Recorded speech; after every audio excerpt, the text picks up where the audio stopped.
Welcome back, ladies and gentlemen. Now we have the pleasure to have with us over the phone our dear guest, Dr. Milad Momtaz, political analyst. Good afternoon, sir.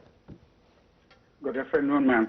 Well, Dr. Momtaz, President Abdel Fattah al-Sisi presided over an extraordinary Arab summit in Cairo, during which President al-Sisi said that the summit is considered an important day for the history of the Palestinian cause. How did you follow the statement and the speech by President Abdel Fattah al-Sisi before the summit? First of all, we need to highlight some crucial fact. I think you echoed in your question that I think yesterday's summit was a historic one by all measures, because the Palestinian cause is highly threatened, and I mean that. Okay, for the last 15 or 16 months now, and our brethren in Gaza and in the West Bank as well, not only Gaza, they have been, treated very badly, especially in Gaza. And when we see, the death toll in Gaza as well as the wounded people, I think that was beyond any imagination. So what happened yesterday was something that so many people in the world, they thought it would never happen. They thought that the Arabs, forgot about the Palestinian and the Palestinian cause, and they wouldn't do anything to help out the Palestinians in such very, very horrifying situation. What happened yesterday, in my mind, was very much the opposite. Arabs and Arab leaders, okay, I think they were very clear in their different addresses to say one thing and to convey a very crucial message. And the message was the Palestinian cause is there and will still there and will still alive, and no one will be able to get us or to force us to forget about the Palestinian cause or to work adversely, to work actually, to get some ideas like the American proposal, for example, to forget about them or to help get, get done with that cause as soon as possible by agreeing, let's say, for example, when it comes to the forced displacement of the Palestinians. I think yesterday's summit was a clear message to everyone in the world, not only to a certain place, to United America, to Israel, to everyone in the world, that the Arab world is back. The Arab world is back once again, and the Arab world is very much ready to work together, all Arab countries. We saw 22 countries yesterday. Their leaders were there, in addition to international organizations, not only the Arab nations, international organizations were there as well, and we truly appreciate the presence, for example, of the Secretary General of the United Nations. He was there, and he fully supported the Egyptian plan that was offered yesterday, and everyone agreed, to that plan. Yes. And when it comes to if you don't mind, the address by President Sisi. President Sisi highlighted a couple of points that I find them not only as crucial, but essential and fundamental as well. One of them is the condemnation of the Gaza conflict. It was like reminding everyone, as I said earlier, that, what happened in Gaza was horrifying, it was inhumane, it was so brutal, and President Sisi emphasized that yesterday, the humanitarian cost of the Gaza conflict. And everyone should remember this and should be there, and we shouldn't forget about it. Second thing, the rejection of forced displacement. And, honestly speaking, I think that was repeatedly said by President Sisi for the last 15 or 16 months, since October 7th. I think we've been hearing President Sisi since that time, until yesterday, that he has been, stressing on this. No forced displacement to the Palestinians. You're not going to use our land because that has to do with our national security. You're not using Jordanian territories because that's about the national security of our brethren in Jordan. You're not actually using any other territory across the Arab world. Forced displacement is totally rejected, and we are not agreeing to this by all measures. I think President Sisi highlighted this very, very, very clearly yesterday in his address. crucial point as well about the proposal of the Gaza reconstruction. And I think that needs to be highlighted in details, if you don't mind. You know, Egypt, you know, declared a couple of weeks ago that we are very much ready to come up with a plan, you know, a coherent, solid, strict plan about the reconstruction of Gaza without the displacement of the Palestinians. They should be there. They shouldn't leave their country. Yes. And, you know, the plan was highly sophisticated and highly planned, you know, detailed one. You know, the different phases, phase 1, phase 2, phase 3, phase 1 about the 6 months, and then followed up by 2 other phases. Okay, we're talking about, okay, that 5-year plan.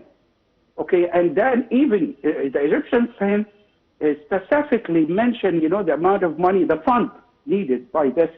We said that it's what is $53 billion.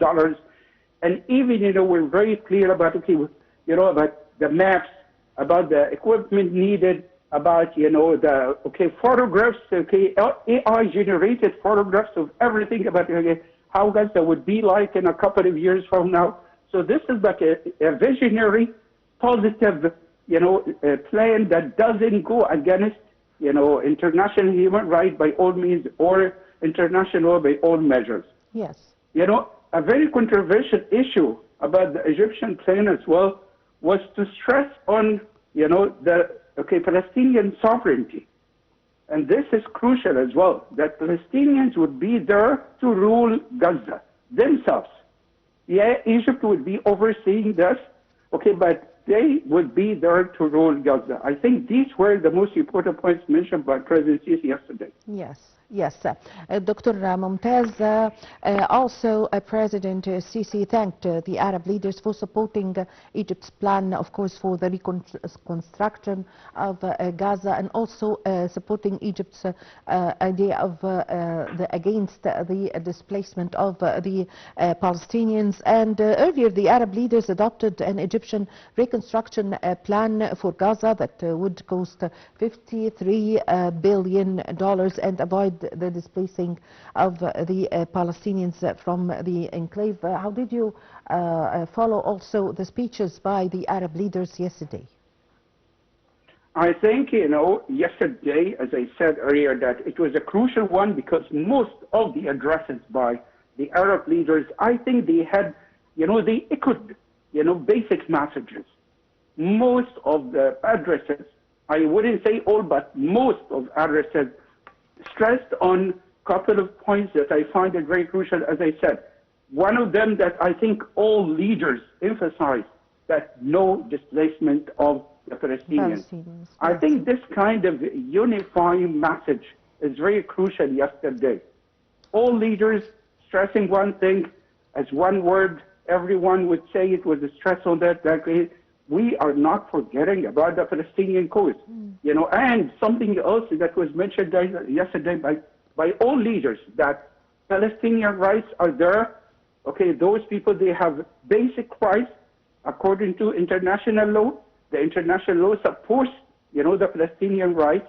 And, okay, the rights are clear, fundamental, and actually would work really hard to achieve some goal that would support the Palestinian people. I think the addresses, okay, by Arab leaders were clear-cut on this. Something else about the addresses delivered by Arab leaders yesterday, that it was a clear message to Washington and Tel Aviv at the same time. Yes. That, okay, yes, we get the fact that, okay, there are some proposals and some thoughts, okay, like the American president proposal. Okay, but we have our own plan. We're not waiting for others to decide for us about the fate of the Palestinian people. We're not doing this. We're going to get this in our hands, and we want to get it in our hands for now. We're not actually giving that kind of right to anyone else. Yes. No matter what they say, no matter what it seems to be good, because of the American president plan, seems on the outside as a humanitarian one. We're trying to help out. We are trying to help out the region, but deep down, no, it's very much the opposite. Yes. Also, Dr. Milad, also attending and participating in this Arab Summit yesterday, the extraordinary Arab Summit, was Antonio Guterres, the UN Secretary General, and also the African Union President, and also the President of the European Council. How did you follow their speeches and their participation? First of all, okay, I think their participation carries a direct message to everyone, as I said before. Okay, that means international community fully supports the Egyptian-led initiative regarding, okay, the situation and the reconstruction plan in Gaza. Okay, and that's a very crucial message. It's not only us, because if it was only about us as Arabs, maybe someone would raise questions about this. But actually, no, it's not only about us as Arabs that we do actually, or we are concerned about this. No, I think international communities, most countries, and let me put it this way, most countries in the world, they need to find a decisive, long-lasting peace in their region. Okay, and they go very much against the two countries, the United States of America and Israel, regarding this. And we have seen this at different international organizations like the International Criminal Action Court. We have seen this, yes, International Court of Justice.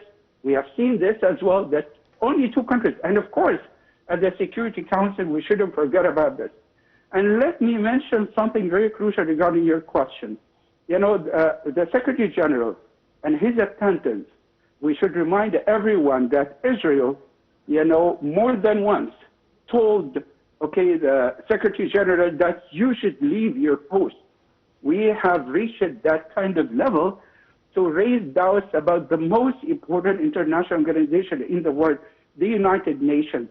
And they are being called nowadays, I think most people have heard about that, under the new American administration, some voices in the United States of America want the states to withdraw from yes, the United Nations. They don't want to be there.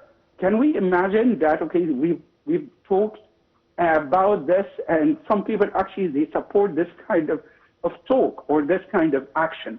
So when we get everyone on our side, as you said, the representatives of different international organizations like the United Nations, European Union, African Union, I think that sends out a clear message that, as I said, we are not alone.